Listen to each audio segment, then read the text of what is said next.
Hi, I'm Bishop Robert Gosselin, and this morning we're looking at living out, living in. Because on Maundy Thursday, Jesus doesn't just give us a command. He gives us a way of life. Hey, you're watching The First Word, where we begin the day the way disciples always have, with Scripture first and everything else second. Before the world interrupts, before fear speaks, before the rush of the day demands your attention, we listen to the one whose word holds all things together.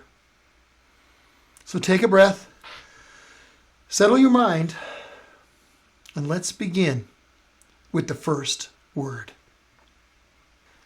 Goodbyes can be hard. Last words and final moments carry a unique sense of weight and significance.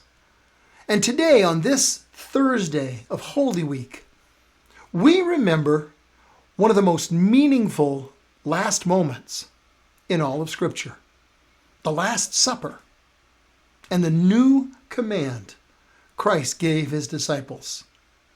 Of all the days on our journey to Resurrection Sunday, this one has always been the most moving for me. You know, some time ago, as I was preparing this devotion, I found myself reading Dennis Bratcher's Reflections at the Christian Resource Institute. His words captured so clearly what my heart wanted to say that I've adapted portions of his article here, and I want to give him the credit he deserves. Thank you, Dennis. You know, in the days leading up to this night, this Holy Thursday, what the church calls Maundy Thursday, we'll explain that in a second, Jesus and his disciples had been traveling from Galilee toward Jerusalem. And on the bright hillsides of Galilee, Jesus was welcomed. The crowds were warm, future looked hopeful. Even his entry into Jerusalem had been met with celebration.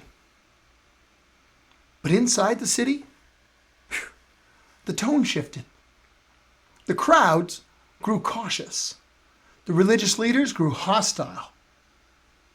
The air thickened with tension, and as Jesus gathered with his disciples for what was going to be their final meal, they were already standing in the shadow of the cross. Later that evening, in the Garden of Gethsemane, Jesus would be arrested. By Friday night, he'd be dead. Christians around the world observe this day by sharing the Eucharist, the sacrament of thanksgiving. Now, however it's celebrated, Maundy Thursday always brings us back to one central theme: remembering. Just as Jesus and his disciples remembered God's deliverance during the Passover meal, Jesus now calls us to remember the new deliverance unfolding in these final hours of Holy Week. Now that word Maundy, it's a weird word in English. It comes from the Latin mandatum. It's a mandate. It's a command. It points us to the moment recorded in John's Gospel where Jesus washed his disciples' feet and then gave them a new commandment as they walked out into the night towards Gethsemane. Jesus said, "A new commandment I give you, that you love one another, even as I have loved you. Because by this, everyone will know that you are my disciples, if you have love one for another." John Piper, the Christian author, once observed that this command is new in two ways. First of all, it's a command to live out the love of Jesus. Second of all, it's a command to live on the love of Jesus. See, the words, "as I have loved you," give both the pattern and the power for loving others.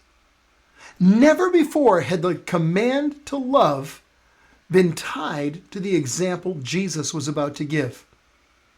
It's as if he said, "You want to know what love looks like? Watch this.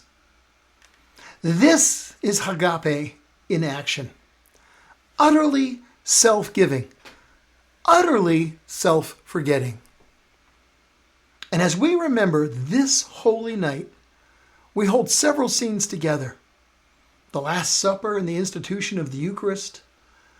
The loneliness of Jesus' prayer in the Garden of Gethsemane. The abandonment by his disciples. His trial before the high priest and the Sanhedrin. And we remember all of this in light of that new commandment. See, sacrifice is how we live out the love of Jesus. But the strength to love like this, to love when it costs, to love when it hurts, to love when we feel empty, comes only when we live on the love of Jesus. Because the truth is simple and humbling. The power to love others in this manner, it doesn't lie within us. It only lies within him. We can only live out the command he gave us if he's also living in us. Two sides of the same command. Two movements of the same love. Living out, living in. That's love.